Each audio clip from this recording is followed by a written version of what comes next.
Hey, what's up my YouTube friends? Welcome to my review of this tool. This is the Wetactics 20-in-1 multi-tool. Now it does come with an adjusting tool as well as extra blades for the wire cutters. This is the belt pouch that it comes with. It's got this flap here, it's got straps here, multi-mount capability. It's got Velcro there. All right, and overall, this is a lot better belt pouch than you usually would get on a budget tool. And here is the official tool set from Wetactics. All right, let's go through these. According to them, this has needle nose pliers, nut wrench, which is the wider part of the pliers, wire cutter, serrated blade, can opener, wire stripper, bottle opener, the awl, box cutter, graduated ruler, crosscut file, dual blade saw, folding knife, scissors, Phillips screwdriver, key ring, pocket clip, and Firestarter. 20-in-1 because some of these things have multiple uses is what I would say. As far as how to deploy the larger tools, well, they have opening slots. Hold on, this is my offhand. Alright, there you go. And these do lock, right? That is a liner lock, similar to on a wave. Alright, this D2 knife blade.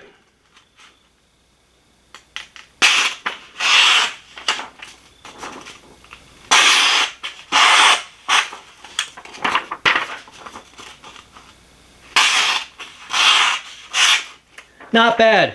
It is sharper towards the end than here, but in any case, it's a lot sharper than you would get on most budget multi-tools. In order to deploy the shears, again you have cutouts there.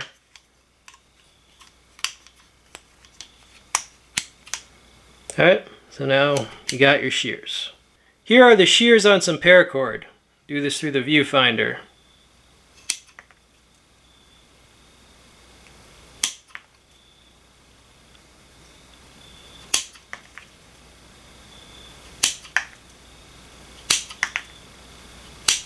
Alright, well, these work very well.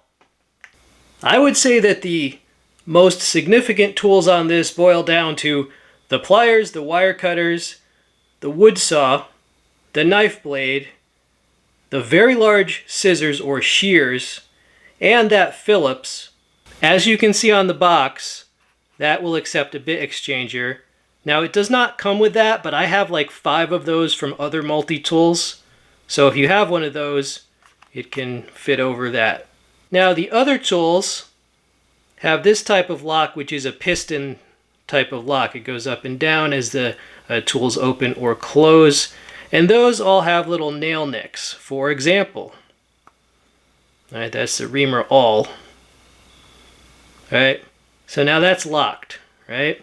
So to disengage it, you push that, right? Push that down. So that is the lock for those.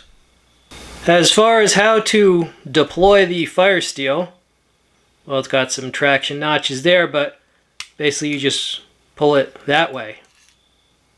All right, you can stick it back in. This goes for about $50 on US Amazon, but they have a less expensive model that goes for less than $30, and they're exactly the same except this has the snazzy black and tan color scheme, and this has a D2 blade, whereas the other one, it has a, I believe it's 440A, or a cheap equivalent such as that, right? So if you're absolutely on a super tight budget, you can get the cheaper version for, I think it's like $27 right now. All right, my friends, well, I am narrating this in the middle of the night. I don't know if you can hear those aggressively loud crickets outside. But as soon as the sun comes up, I'm going to go out and test out the wood saw, definitely, as well as the Reamer. I might cut some stuff with that, right? I'm not going to test out or demo every single tool on this because basically YouTube has gotten a lot more hostile with long videos, all right? So, you know, I think we all know what a screwdriver does by this point, right? We all know what a bottle opener does. So I will just demonstrate some of these tools And if you have a question about the others, you could just ask me. So at the end of this video, I will roll in some additional usage footage, and here it is. Enjoy.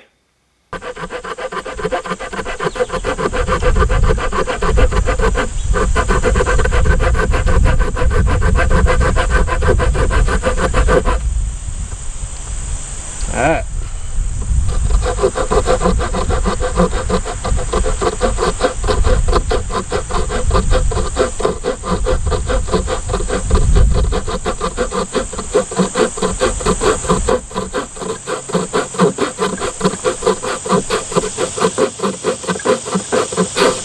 So as you see right here, it was more than capable of making some grooves, some stop cuts in this piece of wood.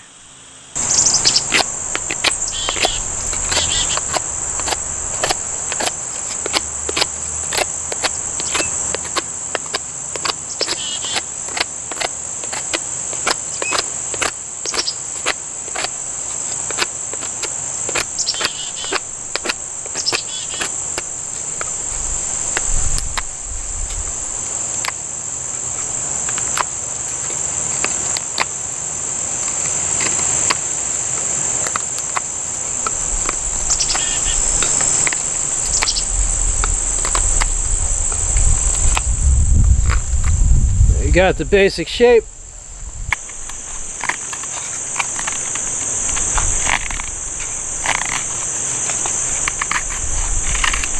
Yes, I hope you're all doing well. The weather's gotten a little better here.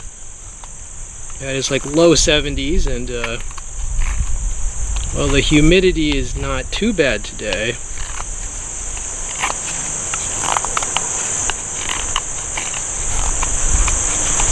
The finishing touches.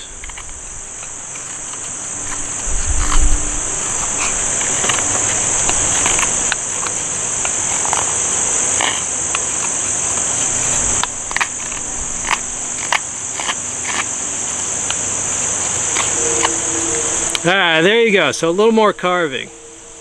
So this is a reamer and an awl. You hear the cicadas?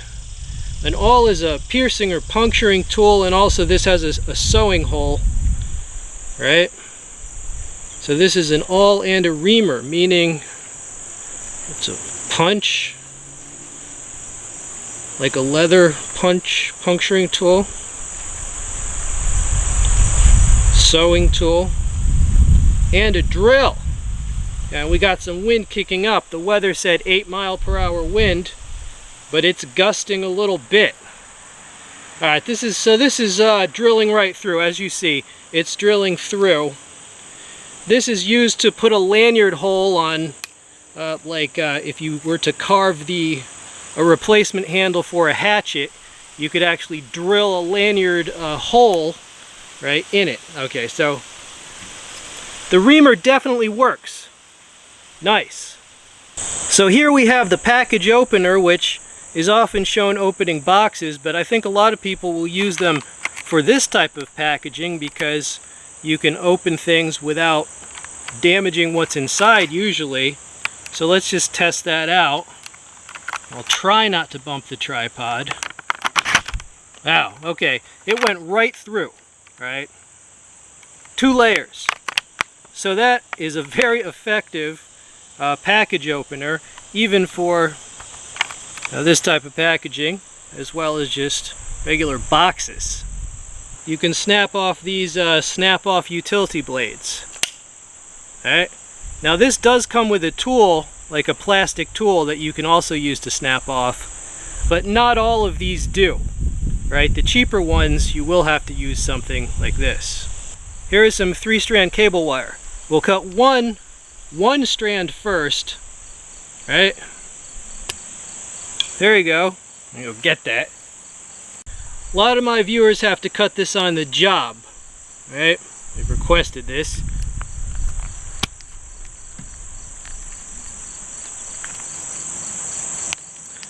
So there you go. It'll cut through, no problem. Seatbelt-like material. Goes right through.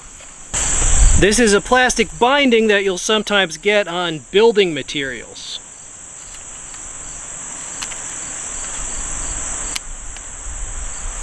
Here we go with a zip tie. People ask about these. And we have rubber tubing which can make Ranger bands. Easy.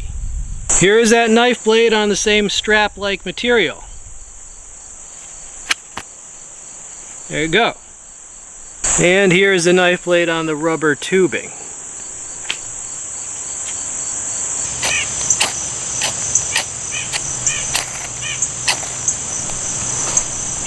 Alright, there you go. Wow. So you're going to need some effective tinder to use this. Otherwise it'll just take forever. So basically I was using what's called a Ranger Rick Firestarter. I don't know if you remember that website from back when I was young, but it's basically cotton balls and petroleum jelly. This obviously is not meant to compete with a real full-size fire steel. This is like the last resort, like total backup. Yeah, this was my windbreak because we have about an 8-mile-per-hour crosswind. That's why it was difficult, but there you go. Now you know me, or maybe you don't, but if you don't know me, I've tested every multi-tool. I have the Leatherman Surge, the Wave, the Rebar, the Super Tool, the Charge, the Skeletal, the freaking everything, as well as many Swiss knives and the Victorinox multi-tools, as well as countless budget multi-tools that I have tested out, the good, the bad, and the ugly. Okay, so, being that I've tried a lot of goddamn multi-tools, where does this fit in? Oh, kind of in the middle. This is definitely the top of the heap as far as it's a lot better than many budget multi-tools would be. Right? It's pretty much, it's well done. What can I say? The edge was a real edge, for example. The scissors work extremely well. It even looks nice. I mean, this is one of the best things you could get for the price.